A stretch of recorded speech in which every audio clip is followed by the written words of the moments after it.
Hello, welcome back to Chris's Beer Reviews. How are you? Hope you're doing really well. So it's a beer review and a chat. So a few weeks ago, maybe even a month ago, I just did a beer and a chat and it seemed reasonably well received. So I thought I would do it again. I did actually quite enjoy it, just sitting here chatting, rambling on to the camera. But I just had a beer and a chat. So this one I'm going to do a beer review and a chat. And the one beer that we're going to be looking at, if you can call it a beer, more of a sour, is the Vault City Fruits of the Forest Chocolate Honeycomb Vanilla, coming in at 5.8% ABV. Quite a cracking looking can. So Fruits of the Forest Chocolate Honeycomb Vanilla. So Fruits of the Forest, obviously going to be expecting a lot of kind of fruitiness in there as well. There's not a great deal written on the... Oh, hello. There is a bit on the side. Let's read that. I'll read that to you. So this video could go on a while, but who cares? So it says, Fruits of the Forest Chocolate Honeycomb Vanilla. Quite a mouthful, right? Wait until you've tried the beer. Our foray back into the forest brings a fresh fruit medley of blackberry, blueberry and blackcurrant sat in harmony with sweetness from chocolate, honeycomb and smooth vanilla to round out the flavour of this decadent dessert sour. A decadent dessert sour. So let's pour it and I'll review it whilst having the chat. A couple of things on my mind that are probably worth a chat, or what I think are worth a chat. We're going to pop it in the Vault City glass. It's I've just wiped it, cleaned it, but it's now covered in fingerprints. Quite thin, this glass. I don't know how much this holds. 2/3 of a pint, half pint, 2/3 of a pint, third of a pint, different sizes, whatever. Let's pour it. Quite a fruity colour. Looks quite pleasant, that does. Let's pour that in there. Pop that there. I don't know if you can see that, but yeah, it looks quite nice. Certainly looks quite cherry coloured. Certainly red in colour, is hazy but see-through with a nice pink head on that. Certainly some fruity aromas in the air. I've just got cheese. Where did I get that from? It's like cheesecake. Fruity cheesecake. I'm not a lover of cheesecake. But yeah, it does kind of smell cheesecakey. Fruity cheesecake is what that smells like. It's probably to do with the vanilla in there. So what I want to talk about, number of things, a couple of things that we'll have a chat about, and it'd be interesting to hear your thoughts or whether it's interesting what I'm talking about. These are the type of videos that I quite often feel uncomfortable doing. I enjoy reviewing beer, but I'm still a human being. I still have opinions. I still have views on things. And I admire so many people that go live and can just talk. I always feel if I do a live, I've got to have a subject to talk about, which is probably why I don't do many lives, because most of my lives are just always beer reviews. Because I do struggle with that element. I think to sit here and turn the camera on and talk about things is quite difficult in my mind, and others do it so well, and I admire them for doing it. So I always get a little bit nervous doing this type of video, hence I've only really done one beer and a chat, and I only do lives that if I'm with somebody or I'm reviewing beer. So we'll incorporate both. But yeah, good looking beer. Let's have another sniff. And it just reminds me of a fruity dark fruit cheesecake. Smells pretty good. I'll get on to the taste in a minute. One subject I do want to talk about, and it'd be interesting to hear your views on it, is there's a pub down the road from me that I might as well call it my local now. I've lived in this area for years, but it's only in the last kind of 6-7 months that I've found this pub that do great beers on cask, and it's a lovely vibe in there, never any grief in there, good people in there, and it's just a lovely place to be. But like I say, I've lived in this area for years. I don't know how it's taken me so long to find it. In fact, it was actually recommended to me by somebody, and it is a great pub, but there's something that annoys me with it. And like I say, it'd be interesting to hear your views on that. Most of the time it's quite quiet in there, and sometimes only half a dozen people in there. Sometimes it's been less, which I like. But I went in there a couple of weeks ago with my son, and it was quite busy, but it was very busy, and I couldn't. It was a real issue getting to the bar or getting served at the bar. The reason being is because the bar is absolutely lined with bar stools, and there's nothing wrong with being a regular in a pub. No issues with that whatsoever. But all the regulars are sat along the bar, and then it becomes very, very difficult when it's busy to order a beer. And it really frustrates me because you've got to try and squeeze through people. Say, excuse me, can I just order a beer? And you're leaning over somebody whilst they're chatting to the person next to them. And I find that really frustrating. I don't enjoy that element of having to kind of reach over somebody or say to somebody, excuse me, appreciate you having a beer and having a chat. Can I just squeeze in this tiny gap so I can order a beer? It really does annoy me. I don't like it, as you can tell. So should that be allowed? Should pubs do it? Now, if it's quiet, I've got no issues with it. You know, and it gives the bar person somebody to chat to as well, doesn't it? Certainly if it's quiet, they've got someone that they can talk to. But when it's busy, I don't agree with it. And the people that are sat at the bar, it's very easy for them to order another drink, because like me sitting at the bar in my pub shed, you're right there, aren't you? You can grab the bar staff's attention quicker than I can, standing 2 steps behind, trying to squeeze through a little gap. Thankfully, I'm quite slight in size. So I can kind of, but I'm still going in sideways. And a lot of the time, everything, you know, most people are cashless, aren't they, these days? The days of sort of being able to wave your cash around so that to kind of get the bar staff's attention, I just feel a bit of a Burke standing there with my card in my hand or my phone, because I only established in the last couple of months how easy it is just to have everything set up on your phone and pay with your phone. But you're not like a knob standing there with your phone in your hand asking for a beer, waving your phone around. You look a dick. It's as simple as that. So should it be allowed? Should you be allowed, or should pubs do it? What are your views? Quiet times, I've got no issues, and I've been in that pub plenty of times when it's been quiet and there's loads of room at the bar. But when it's busy, really, really difficult. So what are your views on that? Should pubs do it? I know Witherspoons don't do it, but most Witherspoon spubs, they don't have spubs. Most Witherspoon pubs, they're the size of a bloody football pitch, aren't they? So it's generally quite easy to get to at the bar at Witherspoons, but they don't do it. They don't have bars. But I do love this local pub I go to. It's very traditional looking, very warming, very homely, very inviting. They've got some lovely leather sofas as well that are just lovely to chill in, and I've sat in those many times. But yeah, should it be allowed? Quiet times, yes. Busy times, should they say no? There's plenty of tables in the pubs. So there you go. There's my first topic to talk about. So let me know what you think on that. Now let's have a taste of this sour. I love sours. If you follow my channel, you know I enjoy a sour. Is it the right time of year for a sour? Who knows? Probably not, but it is fruits of the forest. Dark fruits, Christmas time, happy days. Chocolate honeycomb. Let's crack on. Cheers.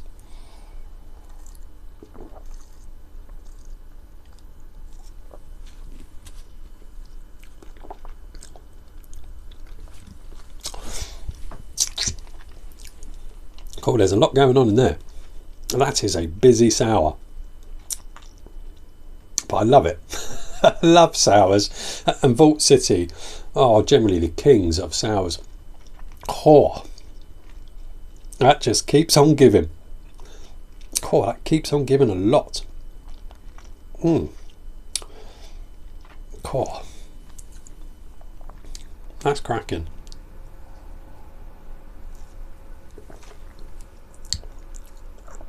Oh, I really like that. 5.8%. Oh, I think this is a collab actually. It's got Amity Brew Co on it, so it must be. That's really nice. That is really, really good. We'll talk a bit more about that in a minute. So what else shall I talk about? What I would like to say is, I know people might have some views on this, is just want to send out some thoughts to the families that were involved with the 3 kids that, was it 3 or 4? I'm sure it was 3 kids that died on the lake or pond, whatever it was called, that went under the ice. That's tragic. That's proper tragic. And it always seems worse, doesn't it, at this time of year? When people die at this time of year, it just kind of makes it feel a little bit worse. Should it make any difference what time of the year it is? Probably not. But I don't know, it just does at Christmas, doesn't it? When people die at Christmas, it just feels a little bit worse, because Christmas should be a time of coming together, of families, friends, helping people that are on their own at Christmas. And no Christmas will ever be the same again for that family, or any family, when people die this close to Christmas. No Christmas will ever be the same again. Now, I'm sure there's lots of people that have got opinions on, well, where are the parents? How did this happen? Let's put that aside. Families have lost kids, and that's tragic at any time of year. So the thoughts go out to their families. I don't know the ins and outs of how that happened, but tragic for all the emergency services that attended that. Tragic for them pulling out these kids from a frozen lake. Apparently there was scenes of police officers literally punching the ice, trying to break the ice, which would indicate to me the kids were right under it. That's awful. That's awful for them. That's something they're never going to forget in their lifetimes. So that's tragic. So yeah, my thoughts go out to everybody involved in that, but certainly the families. That's pretty horrific. Losing people at this time of year always feels that little bit more horrific. And deaths generally go up in these times. People have health conditions and they're struggling to pay their bills, certainly at the moment, which is leading to more deaths. Deaths certainly go up, certainly in the colder months and towards Christmas. I don't want this video to sound all doom and gloomy, but it's just my thoughts. It's just things that are on my mind at the moment. And I like Christmas. I never used to. I used to be a bit bar humbug around Christmas. And I've got 2 kids. My son's 18, my daughter's coming up for 13. And I used to, even when they were kind of young, I used to feel a bit uncomfortable with Christmas. But over the last few years, I've kind of mellowed on it. I quite enjoy it. I love seeing houses all illuminated with Christmas lights. We've even put a few on our house. There's a house just over the road from me that is incredible, absolutely incredible. It's covered, the garden's covered, they've got all sorts going on, and it just makes me smile when I come home from work and I see that house in full illumination. It just makes me smile. That makes me happy. Excuse me. So I do like it. I do like Christmas, but with kind of the job I do, I sometimes see the darker side of Christmas. I've never disclosed what I do for a living, because generally my beer reviewing is my escape from all of that. It's my way of escaping the world, so I'm not going to talk about that. My wife, she's a midwife, so sometimes she has to work over Christmas. So I don't know what I'm trying to say, but I do like Christmas. Christmas has grown on me a lot over the years. I love our Christmas tree. My wife does an amazing job of decorating the Christmas tree, but it does make me think about other people that are on their own, people that are struggling over Christmas. It does make me think of those, and I generally do think about these people throughout the year, and I do donate money to charities that I trust, because I don't always trust charities, because I'm not always sure where that money's going. When you look at certain charities and they've got massive plush buildings in London, you just think, hang on a minute, you're supposed to be a charity, but you've got this plush building, and chief executives of those charities are earning ridiculous amounts of money, and you just think, well, hang on a minute, where really is the charity?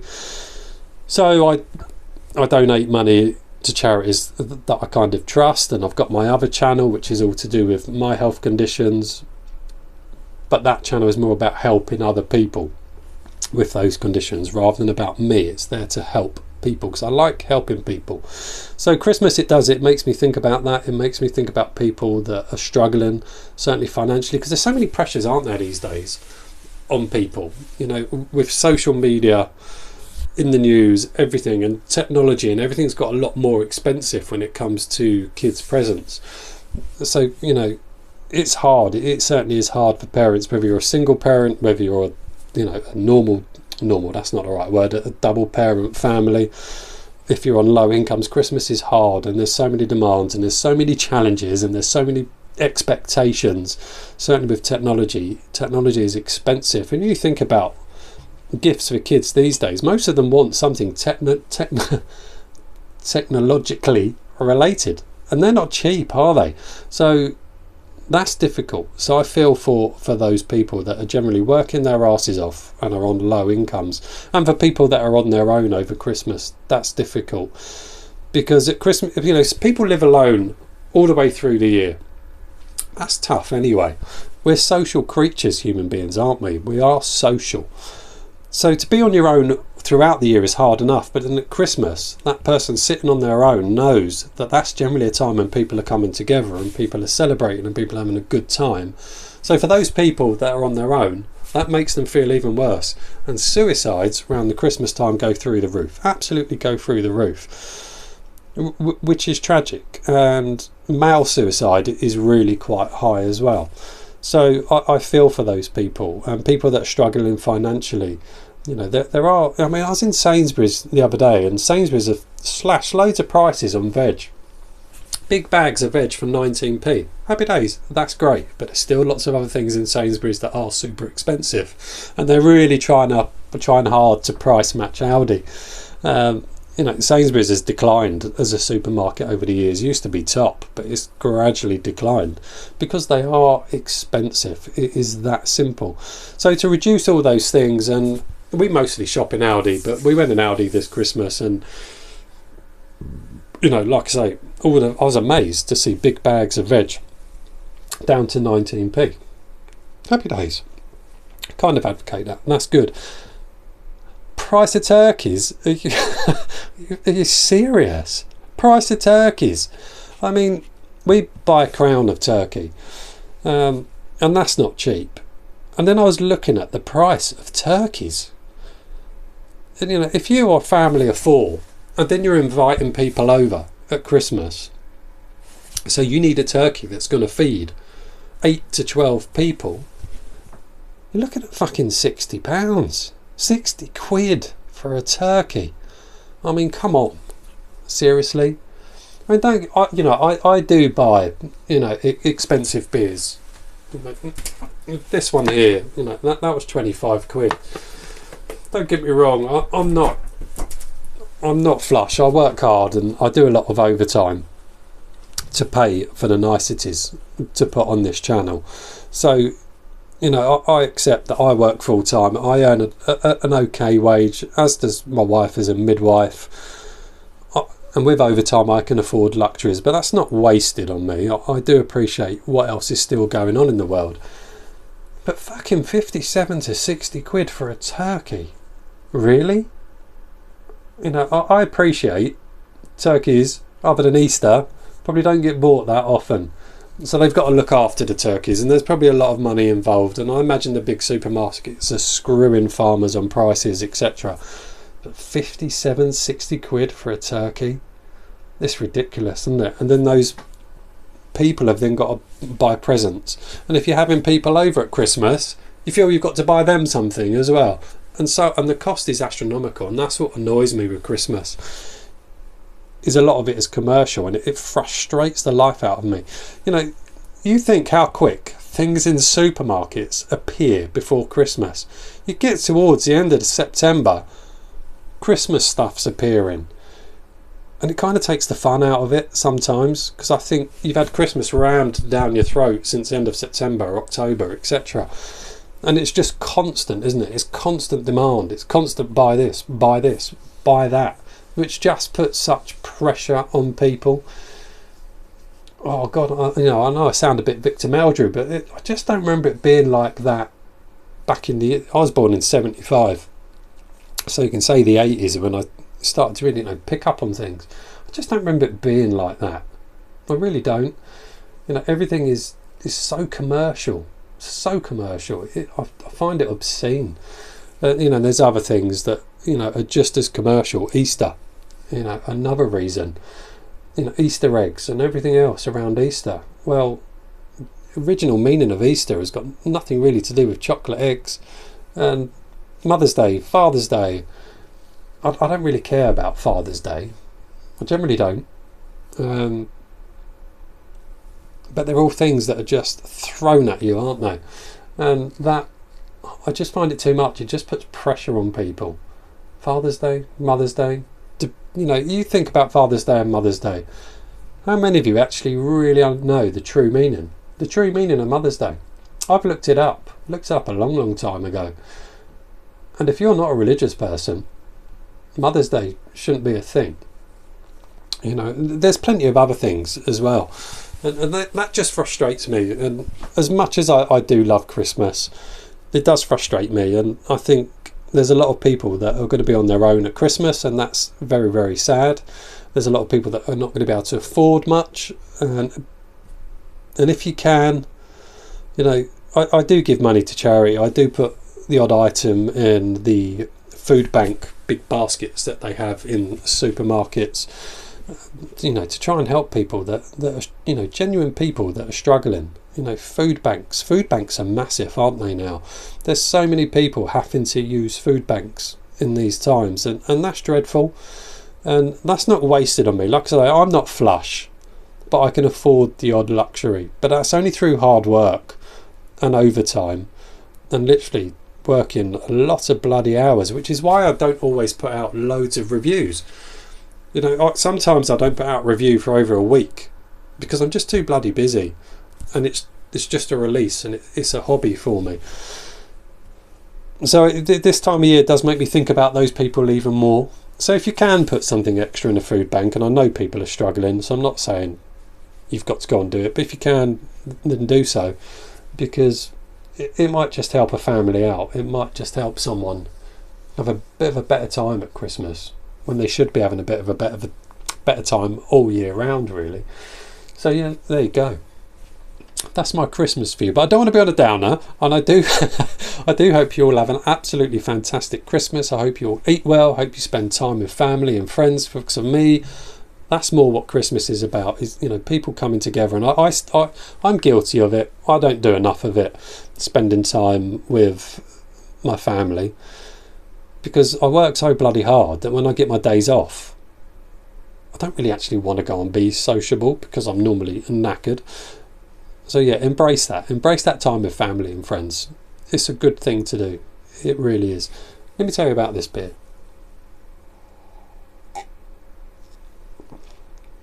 So on the aromas, it's all very dark, fruity. You do pick up that vanilla. As I said, it was a bit cheesy. It's like a cheesecake. On the taste, it's just incredible. I absolutely love this. On the taste, beautiful tart fruits, absolutely delightful blueberry and blackberry tartness are quite prominent. And then you are hit with that lovely kind of vanilla. A nice kind of almost creamy vanilla. And just after that kind of vanilla stops, you're welcomed right at the back with that lovely chocolate and honeycomb. It works so well together. I wasn't sure whether that would really work, but it does. Those lovely dark fruits at the front, really, really tart, really, really sour and cheek sucking. But then as it develops, it turns into that nice kind of vanilla current, a current of vanilla. And then that turns into that nice little chocolate, milk chocolate, with a lovely little hint of honeycomb. And that's where it finishes. It finishes with honeycomb. Nice hint of chocolate honeycomb. I don't know how Vault City do it. I'd love, it's never going to happen, but I'd love to go around Vault City and work out how they do it, because they do it so well. Some of them are a bit sketchy, but the majority of the time, Vault City, they get it right. They are an incredible brewer. They've got incredible brewers. They're an incredible brewery.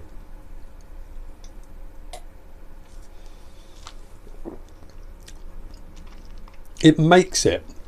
I'm all about sours in the summer. I think sours are great in the summer.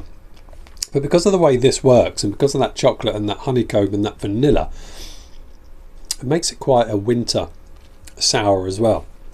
I absolutely love this. That is very close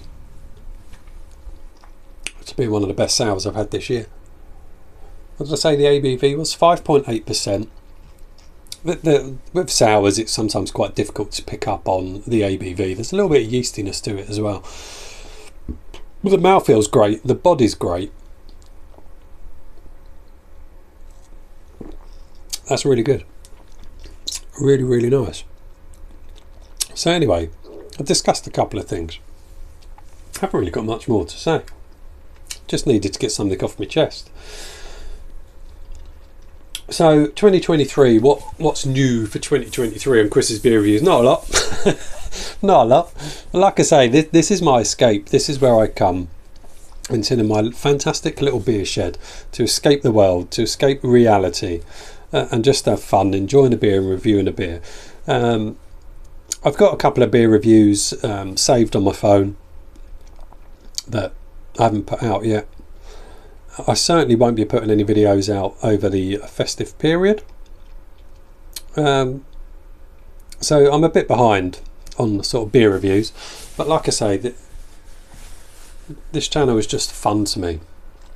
And I've met some great people along the way.